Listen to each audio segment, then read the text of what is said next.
लेकिन मैं पूछती हूँ कि 77 दिन से ये सच सामने क्यों नहीं आया था? क्यों इस वायरल वीडियो का इंतजार करना पड़ा हमें ये जानने के लिए कि मणिपुर में क्या हो रहा है?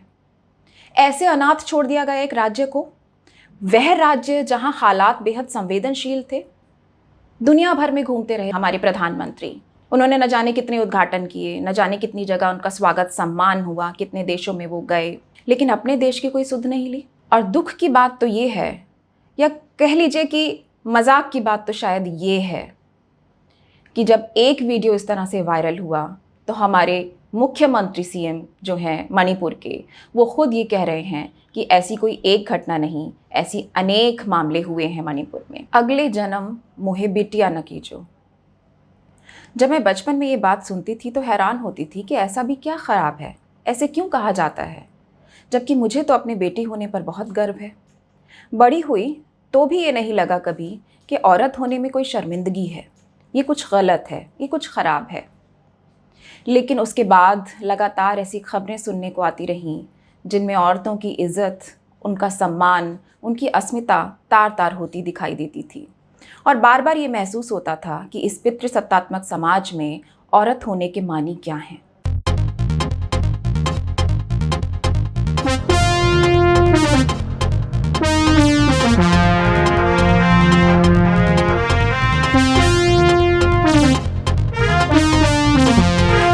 नमस्कार, मैं हूँ सुजाता और आज हम बात कर रहे हैं TCH पर फेमिनिज्म वाला F में उस शर्मनाक वीडियो पर जो मणिपुर से अभी आया है और वायरल हो गया है। इस वीडियो में 2 कुकी महिलाएं, जिनको मैती समुदाय के पुरुषों की भीड़ नंगा परेड करा रही है, उनके शरीर के साथ फॉन्डल कर रही है, उनके देह के साथ खिलवाड़ करते हुए वो उन्हें एक खाली मैदान की ओर ले जा रही है, उनका रेप और हत्या कर रही है। ये किसी एक देश का मामला नहीं है, ये देश का आंतरिक मामला नहीं है, बल्कि दुनिया की हर वो औरत जिसके दिल को पितृसत्ता ने और किसी राजनीतिक स्वार्थ ने पत्थर नहीं बना दिया है, इस वीडियो को देखकर उसका खून खौला होगा, उसकी आंखों में आंसू आए होंगे, उसका मन हुआ होगा कि मुट्ठियां तान के वो चिल्लाए और कहे कि ये सिस्टम क्यों है ये ऐसी व्यवस्था। इस वीडियो को देखकर मुझे जर्मनी की नाजियों की वो भीड़ याद आती है जिसने यहूदी महिलाओं को इसी तरह नंगा करके सड़कों पर परेड कराई। ऐसी ही फांसीवादी व्यवस्था, ऐसी ही फासिस्ट सरकारों में महिलाओं की यही स्थिति होती है। मुझे बार बार इस वीडियो को देख के लगा कि क्या हम किसी वॉर में हैं, किसी युद्ध में हैं। ऐसे वॉर क्राइम्स सामने आ रहे हैं जिन्हें देखकर हैरानी होती है कि किस तरह से औरतों को प्राइज की तरह, उन्हें जीत के सामान की तरह उनके साथ बर्ताव किया जा रहा है। इतिहास गवाह है, 2 समुदायों, 2 संप्रदायों के बीच युद्ध में औरतों की ही देह की बलि चढ़ी है, उन्हीं की अस्मिता तार तार हुई है, उनकी गरिमा के परखच्चे उड़ा दिए गए हैं, मानसिक और भावनात्मक चोटें दी गई हैं। औरतों की आज़ादी का मसला इसी से जुड़ा है, इन्हीं मानवाधिकारों से जुड़ा है कि युद्ध हो या शांति, स्त्रियों की गरिमा, उनके सम्मान का अधिकार उनसे न छीना जाए, उनकी देह को किसी सामान की तरह न रौंदा जाए, उनकी देह को किसी प्राइज की तरह, किसी पुरस्कार की तरह न ट्रीट किया जाए। ये स्टेट की दमनकारी मर्दाना ताकत से जुड़ा हुआ मसला है। ये ताकत जो पिछले कुछ सालों में इतनी दरमांद हो गई है, इतनी धर्मांध, इतनी उन्मादी कि अपने ही नागरिकों के खिलाफ उसने मोर्चा खोल लिया है। ताकत का ऐसा नशा छाया हुआ है कि रथ के नीचे देश कुचला जा रहा है। सत्ता के रंग में रंगी हुई भीड़ खुद को इंसाफ करने वाला समझने लगी है। देशभक्ति की परिभाषा को इतना हल्का बना दिया गया है कि उसके छत्र तले अपराधियों को शरण मिलने लगी है। हमारी राष्ट्रीय शर्म ये नहीं है कि मणिपुर में नग्न परेड को मजबूर की गई महिला, बल्कि ये है कि उस महिला का पति ये कहता है कि मैंने कारगिल में देश को बचाया पर अपनी पत्नी की इज्जत नहीं बचा पाया। ये है हमारी राष्ट्रीय शर्म। झुक जाना चाहिए हमारा माथा इस बात को सोचकर कि जो बार बार देश की सेना के सम्मान की बात करते हैं, वो असल में किसके सम्मान की बात कर रहे हैं। पिछले 3 महीने से मणिपुर जल रहा है जातीय हिंसा की आग में, और ये घटना, ये वीडियो जो वायरल हुआ, ये 4 मई का वीडियो है। सोचिए कि 77-78 दिन बाद ये देश के सामने आ पाया है और हमें पता चला है कि मणिपुर में असल में किस लेवल की घटनाएं हो रही हैं, किस लेवल का अत्याचार वहाँ चल रहा है, किस तरह की हिंसा वहाँ हो रही है, औरतों की असल में वहाँ क्या दशा है। 77 दिन और हमारे ही देश का एक राज्य पूरी तरह से कटा हुआ है, वहाँ इंटरनेट बंद है, वहाँ की कोई सूचना, वहाँ का कोई समाचार हम आम लोगों तक नहीं पहुँचता, कोई खबर हम आम लोगों तक नहीं पहुँचती। लेकिन क्या सरकार भी सोई हुई थी? क्या सरकार तक भी खबरें नहीं पहुँच रही थीं? ट्वीट करने के लिए केवल एक पंक्ति का बयान देने के लिए एक वीडियो के, एक ऐसे घिनौनी घटना के वीडियो के वायरल होने का इंतज़ार किया गया। क्या ये शर्मनाक नहीं है? क्या ये राष्ट्रीय शर्म नहीं है कि हमारे सीएम को भी नहीं मालूम कि इस तरह की एक घटना उनके राज्य में हो रही है? मणिपुर के सीएम भी नहीं जान रहे हैं और इस पर कोई एक्शन नहीं लिया जा रहा है। देश में एक भी महिला के साथ ये बर्ताव कैसे किया जा सकता है? समस्या ये नहीं है कि कुकी महिलाओं के लिए लोग बोले, मैती महिलाओं के लिए क्यों नहीं बोले, तब क्यों नहीं बोले, अब क्यों नहीं बोले। सब व्हाट अबाउटरी में बिजी हैं, सब पूछ रहे हैं कि तब क्या हुआ था और अब क्या हुआ था। लेकिन मैं पूछती हूँ कि 77 दिन से ये सच सामने क्यों नहीं आया था? क्यों इस वायरल वीडियो का इंतज़ार करना पड़ा हमें ये जानने के लिए कि मणिपुर में क्या हो रहा है? ऐसे अनाथ छोड़ दिया गया एक राज्य को, वह राज्य जहां हालात बेहद संवेदनशील थे। दुनिया भर में घूमते रहे हमारे प्रधानमंत्री, उन्होंने न जाने कितने उद्घाटन किए, न जाने कितनी जगह उनका स्वागत सम्मान हुआ, कितने देशों में वो गए, लेकिन अपने देश की कोई सुध नहीं ली। और दुख की बात तो ये है, या कह लीजिए कि मजाक की बात तो शायद ये है, कि जब एक वीडियो इस तरह से वायरल हुआ तो हमारे मुख्यमंत्री सीएम जो हैं मणिपुर के, वो खुद ये कह रहे हैं कि ऐसी कोई एक घटना नहीं, ऐसी अनेक मामले हुए हैं मणिपुर में। राष्ट्रीय शर्म तो ये है कि ये कहते हुए उन्हें शर्म नहीं आ रही और वो पद पर बने हुए हैं। इस्तीफे का नाटक तो खेला उन्होंने, लेकिन अगर उनके पास नैतिक ईमानदारी होती तो 4 मई को ही उन्होंने ये इस्तीफ़ा ईमेल से भेज दिया होता और घर में मुँह छुपाकर बैठ जाते, क्योंकि वो कुछ नहीं कर पा रहे थे। और इस देश में चल क्या रहा है? हवाई अड्डे पर उतरते हुए नड्डा जी से प्रधानमंत्री ने पूछा, लेकिन नड्डा जी से पूछने की जगह प्रधानमंत्री ने ये मणिपुर की राज्यपाल अनुसुईया उइके जी से पूछ लिया होता कि क्या चल रहा है देश में, तो वो उन्हें बताती कि क्या हो रहा है मणिपुर में, कैसे जल रहा है मणिपुर। राज्यपाल महोदया का जो दुख है और जो उनकी लाचारी है, उसको न सुना जाना है हमारी राष्ट्रीय शर्म। खबरें तो आ रही थीं छोटी मोटी कि मणिपुर में हथियार पहुंच रहे हैं, साधारण लोगों के हाथ में बंदूकें पहुंची हैं, 2 समुदाय भिड़ गए हैं, लोग रिफ्यूजी कैंप्स में हैं, दिनचर्या बंद है, स्कूल, खेती सब वहाँ बंद है। लेकिन 3 महीने तक देश ने महिलाओं के नग्न परेड के वीडियो के वायरल हो जाने का इंतज़ार किया। उस पर भी आम लोग ट्विटर पर न भड़कते तो शायद ये प्रतिक्रियाएं भी अब नहीं आती। 8 मिनट के भाषण में 36 सेकंड मणिपुर की घटना पर दुख प्रकट किया प्रधानमंत्री जी ने। ये बयान भी ना आता। वैसे आ भी गया तो इस बयान से क्या फ़र्क पड़ गया? सच में उन्हें महिलाओं के सम्मान की चिंता होती प्रधानमंत्री महोदय को, तो ब्रजभूषण शरण सिंह का इस्तीफा कब का हो गया होता। मणिपुर के सीएम का इस्तीफा भी बहुत पहले हो गया होता। असल में सरकारें भी पुरुष हैं, वहाँ 56 इंच वाली आक्रामकता की पूजा होती है। इस मर्दाना आक्रामकता का आइडियल मिलिट्री है, युद्ध इसका प्रदर्शन स्थल है और पॉलिटिक्स इसकी क्रीड़ा स्थली है। ये भी एक बहुत बड़ा मिथ है कि नॉर्थ ईस्ट में तो मातृसत्ता है। अरे भाई, वहाँ तो पेट्रियार्की है। ये मिथ है, इसे तोड़ दीजिए। इस देश में कहीं मातृसत्ता नहीं है, कहीं मेट्रियार्की नहीं है। याद होगा आपको, इरोम चानू शर्मिला इसी मणिपुर की थी। लंबे समय तक उन्होंने एफ्स्पा के अत्याचारों के विरोध में, मिलिट्री शासन के विरोध में उन्होंने जब 16 साल तक फास्टिंग की तो उनको देवी की तरह माना गया।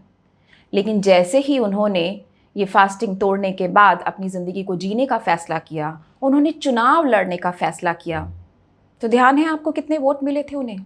90 वोट इसी मणिपुर में। असल में सरकारें भी पुरुष हैं। ये जो सरकारी पूरा तंत्र है, व्याकरण में तो ज़रूर सरकारें आती हैं, जाती हैं, काम करती हैं, लेकिन उसका पूरा स्वरूप मर्दाना है।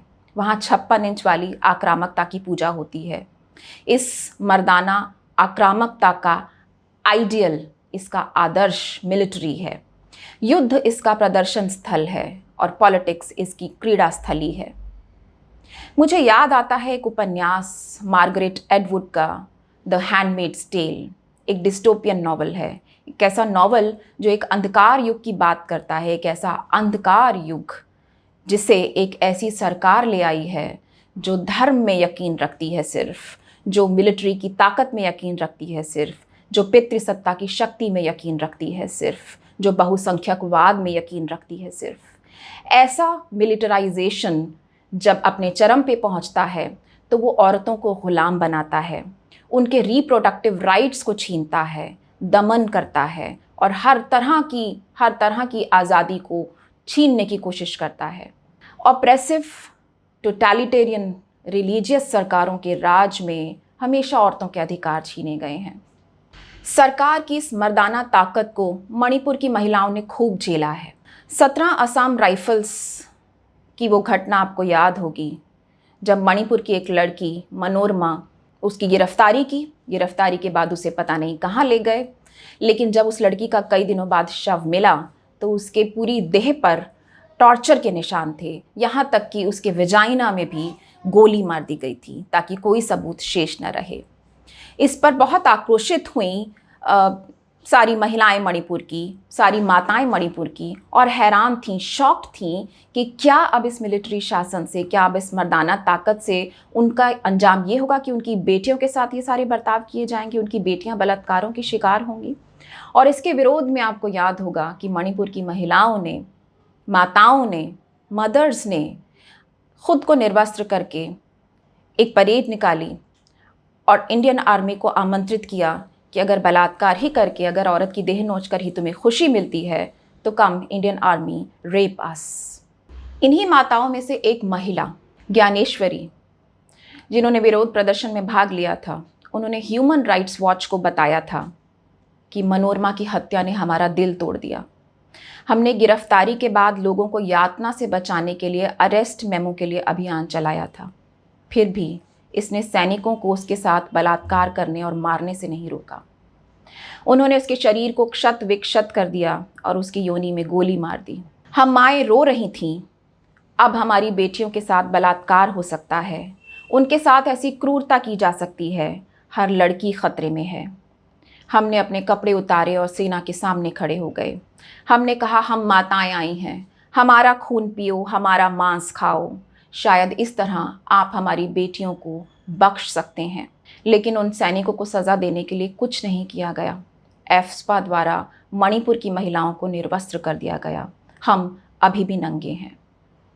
असल में हम सब अभी भी नंगे हैं। निर्वस्त्र वो दो कुकी महिलाएं नहीं हुई। जब भी कोई औरत निर्वस्त्र होती है, इस देश की भीड़, इस देश में पुरुषों की इस तरह की उन्मादी भीड़ जब भी उन्हें निर्वस्त्र करेगी, हम सब निर्वस्त्र होंगे। कहा जा रहा है कि किसी एक फेक न्यूज़ के चलते, एक फेक न्यूज़ जिसमें कहा गया कि मैती महिलाओं के साथ रेप हुए हैं, उस फेक न्यूज़ के चलते ये सब कुछ हुआ, उसकी प्रतिक्रिया में ये सब कुछ हुआ। लेकिन कोई भी बात, कोई भी चीज़ इसे जस्टिफाई नहीं कर सकती। हमारे सामने ये बहुत भयानक ख़तरा है आज के समय में कि फ़ेक न्यूज़ क्या क्या कर सकती है, कि फ़ेक न्यूज़ के चलते इस समाज में कैसे कैसे अपराध हो सकते हैं। उसके बावजूद भी इस घटना को किसी भी तरह से जस्टिफाई नहीं किया जा सकता। ये वॉट अबाउटरी का समय नहीं है। ये समय ऐसा समय नहीं है कि जब आप कहें कि तब क्या हुआ था और अब क्या हुआ था। ये समय ऐसा समय है जब हम जागें, हम अपने इस नंगेपन को गौर से देखें और हम चिंतित हों कि हमारे आगे आने वाली पीढ़ियाँ किस तरह के समाज में सांस लेंगी। हमारी बेटियाँ एक कैसी असुरक्षित दुनिया में रहेंगी जहाँ कभी भी जब दो समुदाय आपस में भिड़ेंगे तो उन्हें निर्वस्त्र किया जाएगा। धर्मो रक्षति रक्षितः, महाभारत में कहा गया है कि धर्म की रक्षा करो तो धर्म आपकी रक्षा करेगा। लेकिन ये धर्म क्या है हम भूल जाते हैं। ये धर्म न हिंदू है, न मुसलमान है, न ईसाई, न क्रिश्चियन, न पारसी, कोई धर्म नहीं है। इस धर्म का मतलब है जिसका आधार हो मानवता। ये धर्म वो है जिसके आधार हो सत्य, न्याय, प्रेम, धैर्य और समर्पण। अगर आपके धर्म का आधार ये 5 चीज़ें नहीं हैं तो वो अधर्म है सिर्फ। तो सोचिए कि हम जो कर रहे हैं वो क्या धर्म कर रहे हैं या अधर्म कर रहे हैं। मैं चाहती हूँ इस वीडियो के माध्यम से वो सब लोग जागृत हों जो नहीं जानते हैं कि हमारे ही देश का एक राज्य, उस राज्य के भीतर बच्चे, पुरुष, महिलाएं क्या झेल रही हैं। जागे उनकी पीड़ा के प्रति, क्योंकि वो देश देश नहीं होता जिसमें एक कोने में आग लगी हो और दूसरे कोने में, दूसरे कमरे में लोग चैन से सो रहे हों। मैं चाहूँगी कि सिर्फ बयानबाजी न करके सरकारें इसे गंभीरता से लें और कुछ कार्यवाही करें, शांति स्थापित करने की, मानवता को स्थापित करने की, लोकतंत्र को स्थापित करने की। मैं चाहूँगी कि ऐसे तमाम लोगों को अकाउंटेबल होल्ड किया जाए जिन्होंने 77 दिन कुछ नहीं किया और मणिपुर को केवल जलते हुए देखते रहे। देखते हुए भी उन्होंने पूरे देश को ये बताने की कोशिश नहीं की कि हमें मदद चाहिए, मदद की गुहार तक नहीं लगाई, एक बार ये कहा तक भी नहीं कि हमें मणिपुर में सहायता की ज़रूरत है। मैं चाहूँगी कि महिलाओं के खिलाफ अत्याचार करने वाले लोगों को बख्शा नहीं जाएगा, ये पंक्ति कहने वाले हमारे प्रधानमंत्री बहुत गंभीरता से इस बात को लें और सबसे पहले ब्रजभूषण शरण सिंह जैसे लोगों का इस्तीफा लें। मैं चाहूँगी कि हम सब मिलकर अपने इस लोकतंत्र को बचाएं, इस लोकतंत्र के मंदिर को बचाएं जिसमें हर मनुष्य को मनुष्य की तरह देखा जाए। बहुत शुक्रिया। देखते रहिए मेरे साथ TCH पर फेमिनिज्म वाला F।